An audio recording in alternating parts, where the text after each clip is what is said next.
remember when Martin Luther King was killed, that's the first time I seen my father cry. He had tears in his eyes.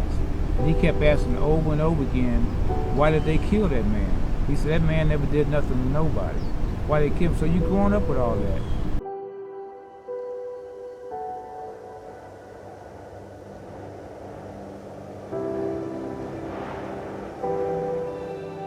I grew up through segregation. I grew up during a period of time, a lot of people don't know that you could not, as a black person, with your black kids, you could not go to Herman Park. There used to be a thing when you left the zoo. You could go to the zoo, but you couldn't go to the park. There was a thing called Kitty Land on Main. It was a kids thing, had Ferris wheel, the little bitty roller coaster. You could not go there. And black adults, you couldn't even step on the campus of U of H unless you were there to clean up or whatever. So I grew up during those times. And then, of course, the Civil Rights Movement, watching that on TV, because every black person watching what was going on. I was in the 3rd grade, we moved to Los Angeles. And that was 1960. And so basically I lived in Los Angeles up until the time that I joined the Black Panther Party. So I joined the party back here in Houston. I went to college at Cal State Northwood, which was in the valley, San Fernando Valley, outside LA. And so we were very, in fact, we walked out twice in high school. Once we walked out in support of this black school called Fremont High School, because they walked out because of the condition of the building, condition of their books. So we walked out in support of them, but then we had our own demands. We wanted to eliminate the dress code. We wanted a black studies department, or black study classes. And so one day a couple of my friends asked me to, if I would like to go to a political education class at the Black Panther Party office. I said yes. So we went, and like I said, I had been following, because when they had the siege on, in high school, I ditched class to go down to the big rally for when they attacked the Panthers office. So I used to buy the paper every week. But this is the first time I came in contact with Black Panther Party members other than selling papers. So now I started selling papers. It's called a community worker. So I would go out every Saturday with a brother from the Panther Party, James Palms, and we go downtown LA and sell the newspaper on weekends when I wasn't in school. So that was, basically my beginning. And when I came here to Houston, my grandmother first she was sick. And so I came to visit, then she passed, so I was here for her funeral. And like anywhere I went, just like when I went to Vegas, I'm looking for a Panther office, I found one. So I looked for a Panther office here. Now I saw this sign that said People's Party 2, but it had 2 Panthers on each side. People's Party 2 was founded by Carl Hampton. And the reason he called it People's Party 2 is because he had been in Oakland and he had asked to found a chapter of the party here in Houston. At the time, the party expanded so fast. They had chapters all over the country, thousands of members, and really they didn't know everybody, so they stopped the expansion. So Carl was so determined that he came back to Houston. He got him a job. He raised money, and he started People's Party 2. And the reason he called it People's Party 2 is because that he considered the Black Panther Party to be the #1 party, the vanguard of revolution. So his organization was called People's Party 2. They abided by the 10-point platform and program, all the rules and regulations of the Black Panther Party, sold the Black Panther Party newspaper. So I really became affiliated with the party in LA, because even as a kid, like you say, why did I join? I used to tell people because of the sign of the time. I had a lot of support amongst the community, except from petty bourgeois blacks, like the NAACP, the Urban League.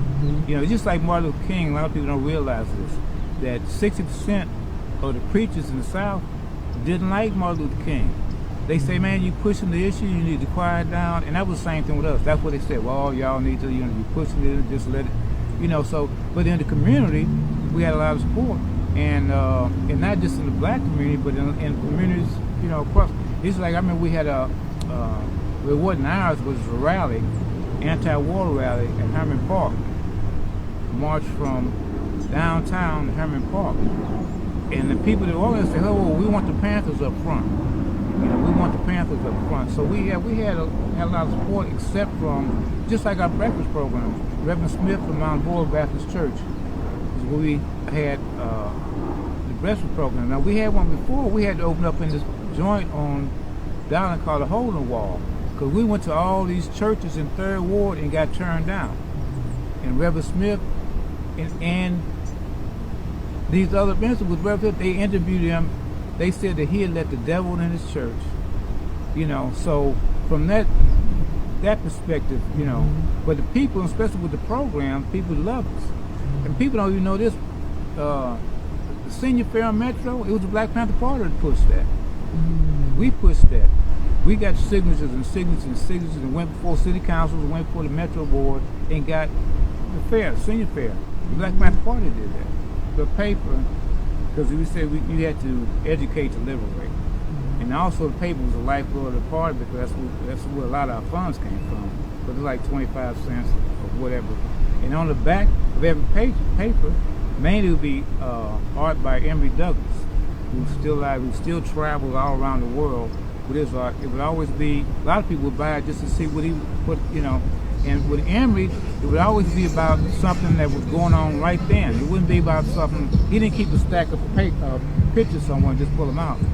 And then you had other artists, Sally Dixon and Malik Edwards. Every now and then they'd have art. We also had a singing group. It was called the Lumpkin.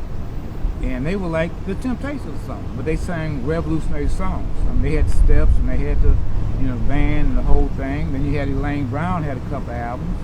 So, art and culture, because we had, Emory was the Minister of Culture, so we had department was called the Ministry of Culture.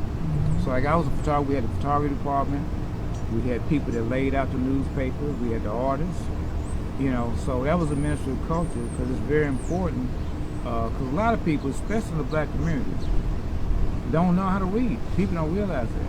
But they'll look at a picture and they get a concept of what that picture means. So it's very important. On spoken word, just like with I was telling somebody, they was talking about hip hop. They said there ain't no hip hop no more. This gangster rap, murder rap. Now there's a few people that still do hip hop, but it's divulged into, and just like me as a youngster, I grew up on the Temptations and the Beatles, and they influenced me. How you want to dress, how you want to, So it's very, art is very, especially on the young people, it's very, it hits, so it's very important. But the main thing we have to understand what we're up against. And this, I mean, way back, Emory, this is back in the 70s, we were talking, and he was talking about how the advertising industry, this is back there in the 70s, was $1 billion industry. And that's what we're up against. They pushing, what is it now? The Grandpa Bachelor and this Bachelor and Grown Up Hip Hop and all these game shows keep you entertained, like the Romans used to do in the Coliseum. Put people out there in the lines, keep you distracted, from what's really happening. You need to come together the other way and realize if we don't change the system, it's going to keep going and it's going to get worse. I even read a thing from Elon Musk the other day. He said that what's going on now with all the killings and robbing, he said it reminds him of the fall of the Roman Empire. Because people, I saw, somebody put a statement up, I saw today talking about that change comes about when the peasants get hungry. Because they're going to do something. And a lot of this crime out here, hell, if you paid somebody a living wage, especially women, they could be with their kids. This is people working 2-3 jobs. Who watching the kids? And they just barely surviving then. And a lot of these young people, they don't see no hope. There's no way out. People say, well, get a job. Get a job where making $7.35 an hour, $10 an hour. That ain't gonna get it. You know what I mean? Especially this is after inflation. You know, you pay goddamn, you go to Whataburger, it's $7 for a goddamn hamburger. You know, so until we focus on changing the system, and until everybody comes together and realize that, yeah, you got a card, you got the, that's the thing now. Everybody got a blog, everybody got an internet, everybody, you know, there's so much individual stuff going on, and you know, we got to come together, you know, as one.